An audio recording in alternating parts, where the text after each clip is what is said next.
Hi, everyone. Judge Andrew Napolitano here for Judging Freedom. Today is Monday, June 16th, 2025. Ray McGovern will be here with us in just a moment on, is Trump a tyrant? Does he know what he's doing? What did he know about the Israeli attack on Iran, and when did he know it? But first, this. While the markets are giving us whiplash, have you seen the price of gold? It's soaring. In the past 12 months, gold has risen to more than $3,000 an ounce. I'm so glad I bought my gold. It's not too late for you to buy yours. The same experts that predicted gold at $3,200 an ounce now predict gold at $4,500 or more in the next year. What's driving the price higher? Paper currencies. All around the world, they are falling in value. Big money is in panic as falling currencies shrink the value of their paper wealth. That's why big banks and billionaires are buying gold in record amounts. As long as paper money keeps falling, they'll keep buying, and gold will keep rising. So do what I did. Call my friends at Lear Capital. You'll have a great conversation, and they'll send you very helpful information. Learn how you can store gold in your IRA tax and penalty free, or have it sent directly to your doorstep. There's zero pressure to buy, and you have a 100% risk-free purchase guarantee. It's time to see if gold is right for you. Call 800-511-4620, 800-511-4620, or go to LearJudgeNap.com and tell them your friend the judge sent you. Ray McGovern, welcome here, my dear friend. We have a great deal to analyze on the Israeli attack on Iran and the Iranians' response. But before we do, Veterans for Peace, why were they marching on Saturday? They were marching for two reasons. The fact that the oppression in Los Angeles is including our former colleagues in the Marines and in the National Guard in repressing our own people. And the other thing, of course, was Iran and Israeli attack on Iran. Our veterans, including myself, know a little bit about what war is like. So both in New York and in Washington, we mounted activities and not just rhetoric. And I have to say, I'm very proud of my colleagues. I was sorry not to be able to join them. Last month in Saudi Arabia, President Trump denounced neocons, condemned Western military intervention in the Middle East, and proclaimed himself the president of peace. Was all of that a ruse? Well, I don't know who slipped that into his speech, Judge, but that was idiosyncratic. The neocons are still exerting a primary influence here. The question is whether there will be resentment now at Trump having been double-crossed by Netanyahu and by the neocons. This whole notion that Trump was informed beforehand. Well, I have some experience with what the Israelis do when they launch an attack on Egypt or Syria or some other country. They do not ask for permission. They ask for forgiveness after the fact. I have no reason to think that this was not the case this time. How do you explain Trump being so vociferous on Friday morning with Dana Bash and the others? Excellent. We're winning. I knew about this, of course. Well, I explained it by saying, my God, he thought Israel had won. He had been told, oh, hey, President, remember all those highly valued air defense systems that Russia gave Iran? We shut them down, for God's sake. We shut them down. And Israel has free reign to bomb the hell out of Europe. We won this one. That was the atmosphere early on Friday morning. And So he's saying these things on Truth Bash, Truth Social, as well as Bash. Did he know about it? Well, I don't think he did, but who knows exactly what he knew. The Israelis don't ask for permission. They always like to ask for forgiveness, and they were winning, and Trump was jumping on the bandwagon, in my view. Is it likely that a attack of this nature that took 18 months to plan would have involved MI6 and CIA as well as Mossad and other Israeli elements? Of course, Judge, these contingency plans always are in vogue and working. Problem is the timing. Now, people say that this was a real clever subterfuge by Trump. I don't know. Would he say prospects are pretty good for the negotiations the day before? Would he express some hope that this is all going to work out so the day before? Would he say we're going to negotiations on Sunday, 2 days before? I don't know, but I don't think so. I think he was mousetrapped. And he was delighted to be mousetrapped because he thought that Israel had won. Right. Now, look what happened after Friday. Yeah, well, Saturday morning, Putin calls Trump. My God, Putin calls Trump? Yeah, that's the new element, by the way. That's a salutary factor. The two top leaders are talking. Now, what did Trump say about Putin's call? Well, here's Truth Social.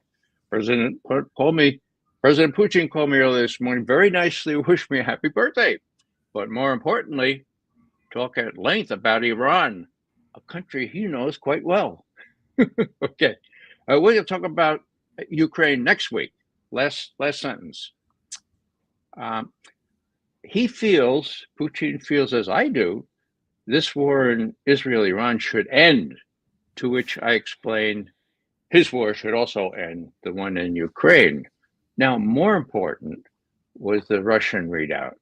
And this is really interesting, Judge. The conversation was substantive, sincere, and very useful. The main thing, very useful, says Ushakov, Putin's man on this, who gave the readout.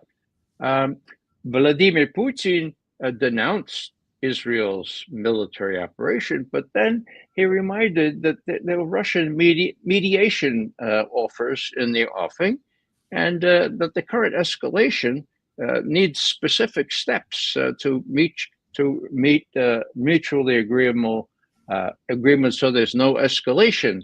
Putin reminded Trump that prior to the current escalation, we, Russians, had proposed specific steps intended to reach mutually acceptable agreements. Well, what was that? The Russians said, well, we'll take the enriched uranium. We'll keep it safe. It's very easy to deal with this. This was not about uranium enrichment. This was about regime change. And the Russians know it quite well. Agreed. Last thing I'll say here. Everything you've just said is consistent with the dissipation of the Israeli euphoria on Friday, the profound dissipation of the euphoria. I do want to run a clip, though. Let me just finish, Judge, with the key sentence here at the end of this statement by Ushakov. Both leaders, Trump and Putin, expressed satisfaction with the established personal relations that make it possible to communicate sincerely, okay, and in a business-like mode, search for resolution of pressing issues. Now, that's new, okay? Sincerely, you have to know the rubrics here. When the Russians talk about sincerity, this means something. Otherwise, they talk about candor or frankness or, whatever. But sincere, the Russians are giving Trump the benefit of the doubt, leaving him a way out. Not only the Russians, but the Chinese have expressed their willingness to mediate. So if Trump is smart enough, he'll grab at that. I don't know if he's smart enough or can face down the neocons to allow him. I suppose it depends on who he's listening to, the neocons or if there's any America Firsters left in his circle. Here's Prime Minister Netanyahu yesterday claiming he told Trump about this ahead of time. I mean, the two of them are both inveterate liars, so who knows what to believe, but we'll listen. Chris, cut number 7. When did you tell President Trump you were going to launch these strikes? Look, I've been in constant contact with President Trump. We've known each other for many years.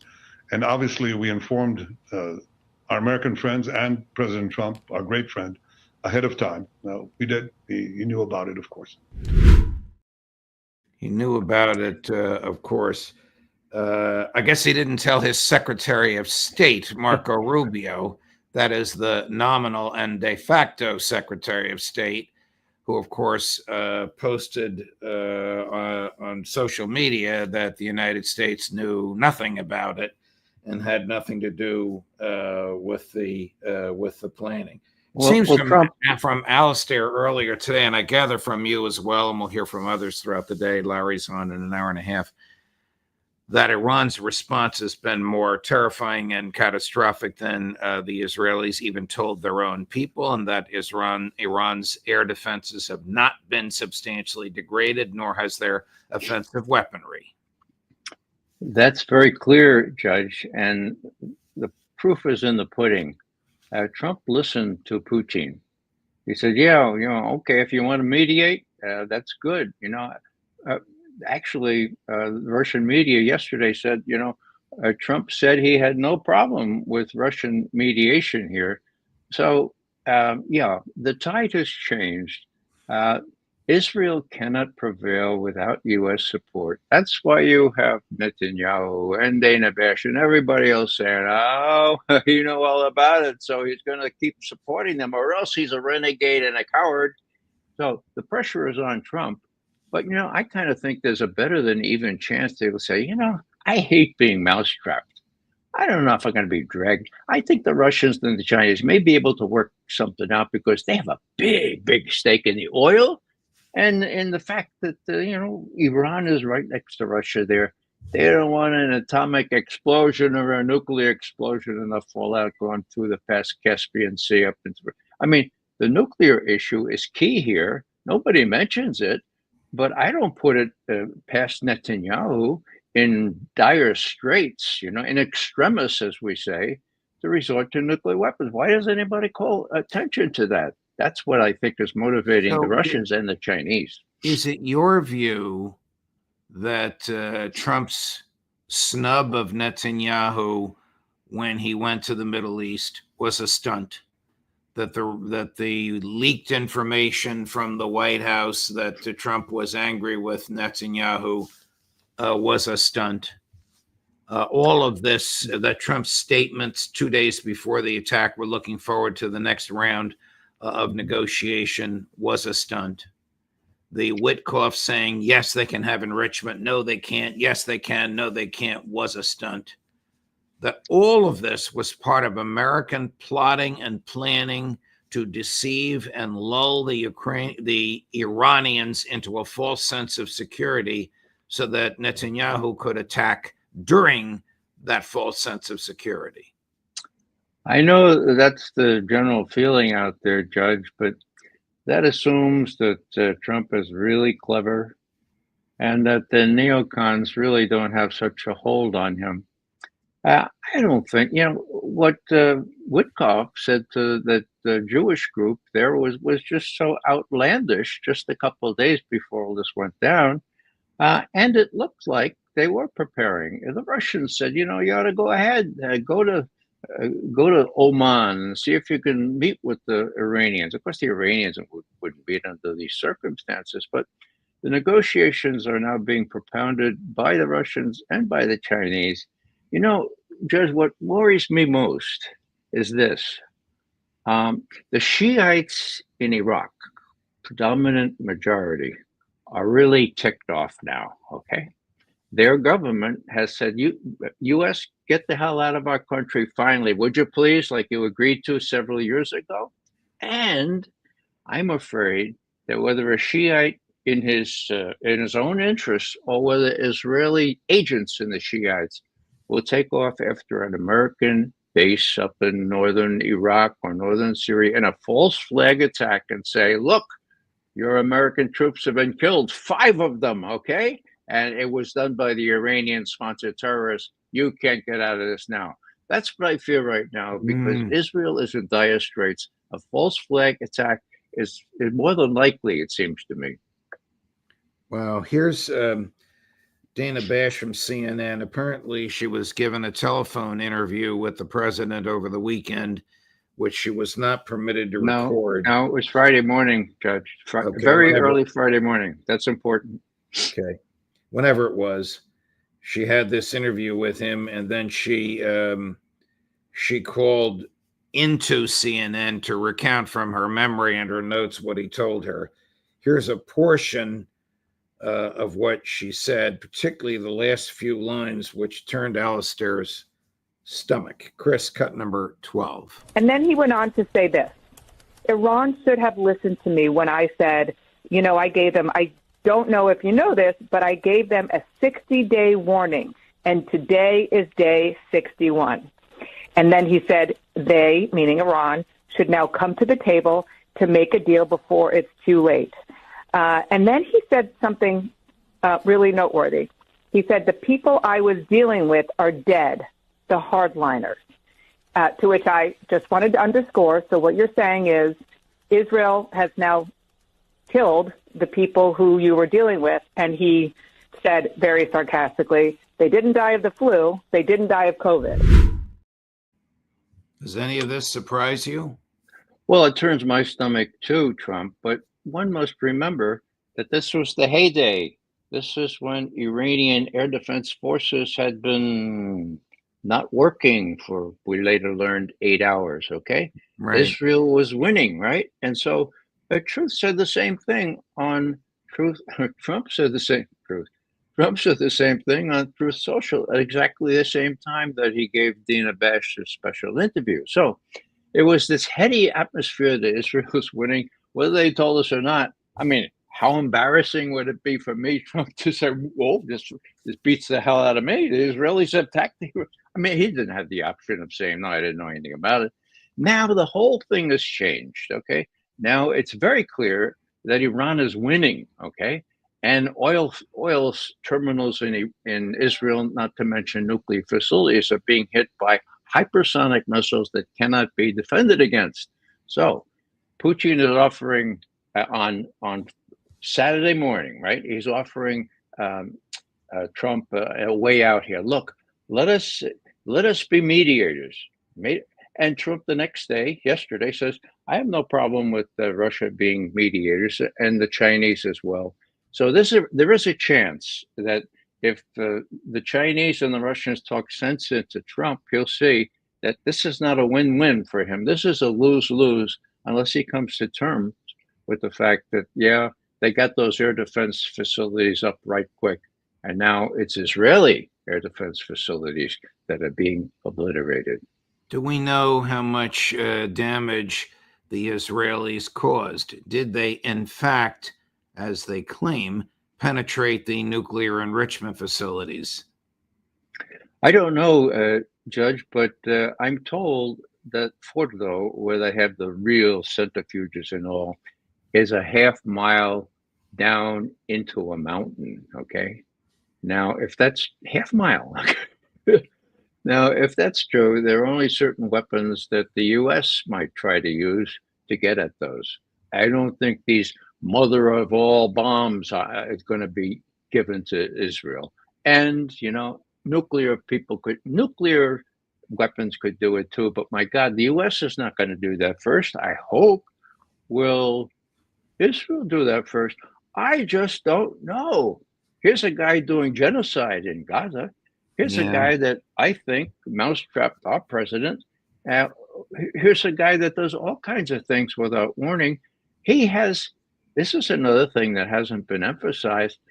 2 days before he did this, he almost lost a no confidence vote in the Knesset, and he would have been out, and he and his wife would have probably ended up in jail. Now, do I impute that kind of motive to Netanyahu? Yeah, I do. Of course. So yeah. All bets are off, and the nuclear thing is big. Do you believe that Netanyahu asked Trump for permission to assassinate the Ayatollah, which is what they've leaked this morning, and Trump said no? No, I don't. I'd have to see the sourcing on that. I don't think it sounds plausible to me at first blush. Right. And I wonder where it goes from here. Alistair again quoted a retired Israeli general is saying we will be begging for them to stop, and they won't. Does he mean the Israelis to stop? And a retired Israeli general saying we will soon be begging the Iranians to stop attacking us, and they won't. Well, he's got that right. Look, the Iranians have the upper hand. They have all kinds of advantages. The size of Iran, 90 million people, the size of the territory there. They can't lose against Israel in a protracted war. Israel's going to run out of things before Iran does, and Iran has pretty much support from not only Russia, China, but India. Okay, now and Pakistan, which has nuclear weapons. So, if Netanyahu is smart and Trump gets some smarts, he's going to say, look, it was a really neat thing there on Thursday night, man. I was so elated there. I gave those big comments, but forget about it now. Make a deal. I can help you make a deal. And the Russians and the Chinese have already said that they'd help, and I have nothing against that, says Trump. Colonel McGregor reports that numerous Mossad agents have been arrested in Iran by the Iranian intelligence services. Can't be a good thing for Mossad. Well, they were bragging. I mean, a lot of those so-called rocket attacks or missile attacks from Israel into Iran, they were disguised. I mean, they were actually agent bombs, car bombs, and stuff like that, represented as airstrikes. This was after the air defenses got back up. So, yeah, Mossad is deeply involved in all this, of course, and it won't be hard to trace who was where at what time.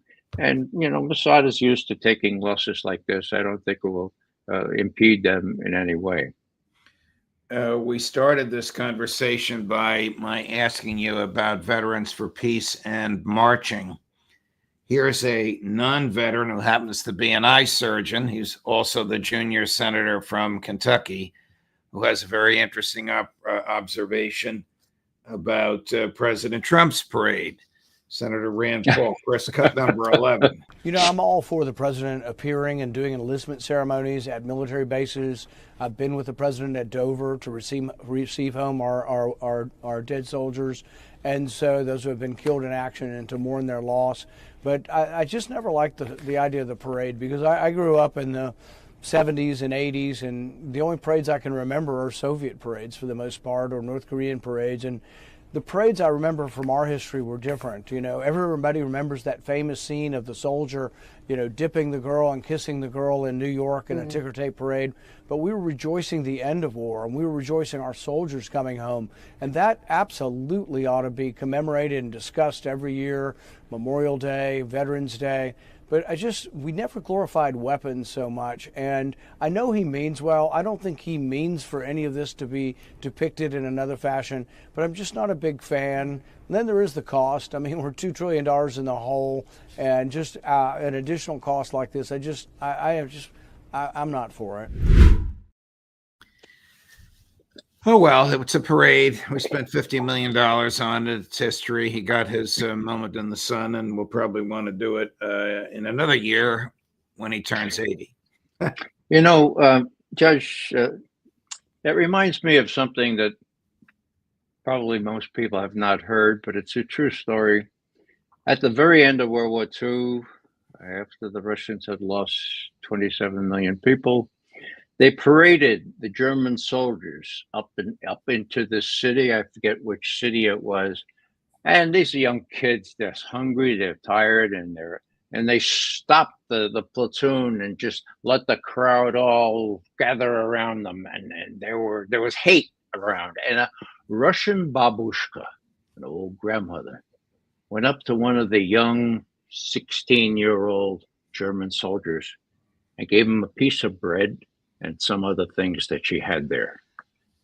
It changed the whole tone of the thing. It was a human gesture.